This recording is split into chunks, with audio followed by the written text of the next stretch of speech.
Support for Swan Song is brought to you by viewers like you. Thank you.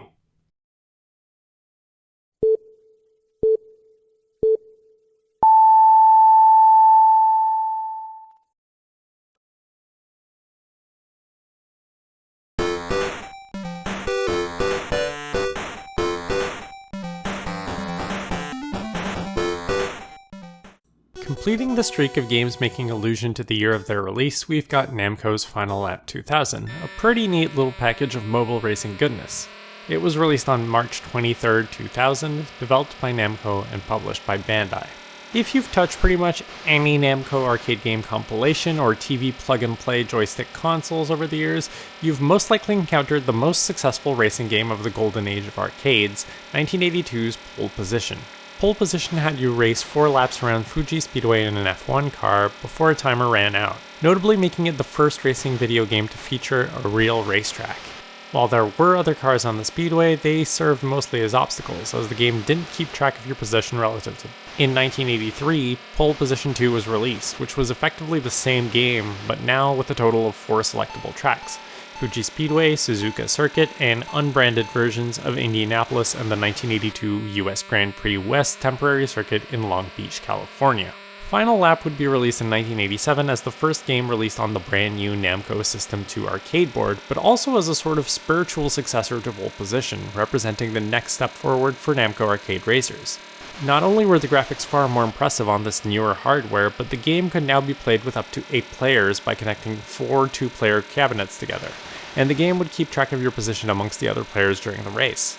The game directly featured cars from that year's F1 season, and it lined up quite nicely because that season also happened to be the first time Suzuka Circuit was home to an actual F1 Grand Prix, because that's the only playable track in this game.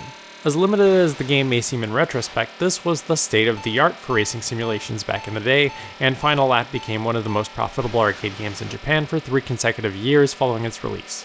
Unsurprisingly, Final Lap got its fair share of sequels, with Final Lap 2 in 1990 and Final Lap 3 in 1992 serving as alternate versions with more different tracks. Final Lap R, released in 1994, had 4 more new tracks to race on and featured a whole new generation of hardware with the Namco System FL board, which strangely only ever saw use in one other game, the 1995 North American exclusive Speed Racer arcade game. Final Lap didn't really make it out of the arcade much. In 1988, Arc System Works released their first game ever, a Famicom adaptation of Final Lap.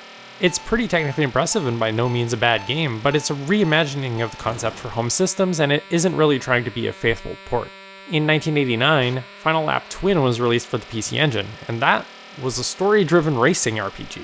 For over 10 years after that, you wouldn't see Final Lap show up on a home system again until Final Lap 2000 showed up on the WonderSwan. What makes Final Lap 2000 so compelling from the get-go is its assortment of game modes. Available here is an arcade mode, a world tour mode with savable progress, your usual time trial mode, and a full-on track editor. It feels so out of character for an entry in the Final Lap series to have such a rich feature set considering how limited things had been throughout its entire arcade run, but it's very appreciated.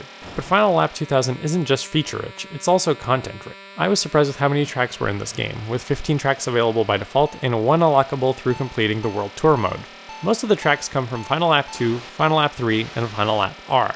The full track list is England, Silverstone from Final Lap 3, France, Circuit Paul Ricard from Final Lap 3, Italy 1, Imola Circuit from Final Lap 3, Brazil, Interlagos from Final Lap R, Austria, what is currently known as Red Bull Ring, which is a new track for this game, Italy 2, Monza from Final Lap 2, Canada, Circuit Gilles Villeneuve, which is new for this game, Australia, Albert Park Circuit, which is new for this game, Spain, Circuit de Barcelona Catalunya from Final Lap 3, Germany 1, Hockenheim Ring Grand Prix Circuit from Final Lap R, Belgium, Circuit de Spa-Francorchamps from Final Lap R, Argentina, Autodrome de Buenos Aires Oscar E. Juan Galvez, which is new for this game, Monaco, Circuit de Monaco from Final Lap 2, Germany 2, Nürburgring GP Circuit, which is new for this game, and finally, from Hungary,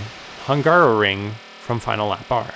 Now there is a 16th track which is unlockable by beating the game, but I wasn't able to identify it. I thought it would have been really cool and really fitting for the final track to be either Suzuka Circuit or Fuji Speedway due to their importance to the Final Lap and Pole Position series, but Namco apparently had to back off from using these tracks due to licensing issues.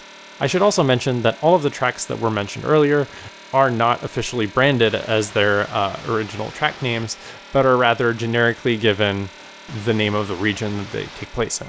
If for some reason the included tracks aren't to your liking, there's also a track editor with which you can create up to 4 custom tracks. It starts off pretty limited, but other track pieces are unlockable through the game's World Tour mode.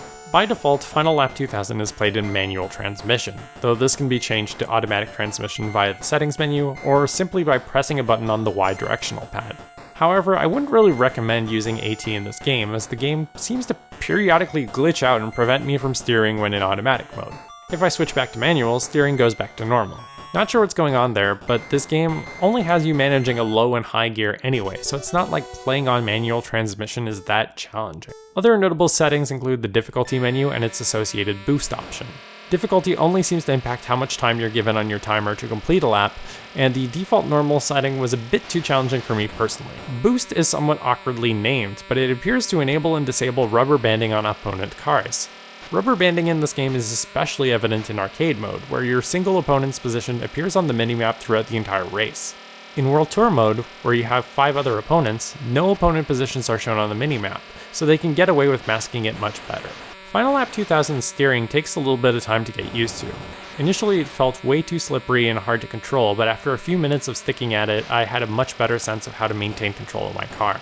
One of the things I dislike most about Final Lap 2000's arcade mode is that even though it's ostensibly a 1 versus 1 race against another driver, there's still going to be 4 other cars on the track with you that only serve as obstacles, and while the real opponent is technically slightly different from the other cars, it's pretty subtle effect, especially on a real WonderSwan display.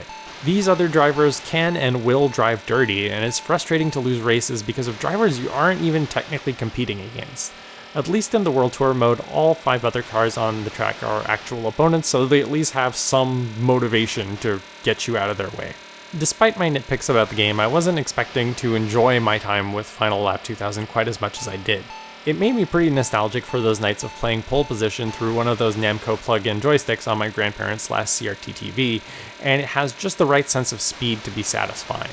This was about as good as you could realistically make a handheld racing game back in the day before F-Zero Maximum Velocity and Top Gear GT Championship would reset player expectations for the genre alongside the launch of the Game Boy Advance almost exactly a year later in Japan. But perhaps most amazingly, Final Lap 2000 is just a taste of what was to come a year and a half later on the WonderSwan Color with the release of Final Lap Special.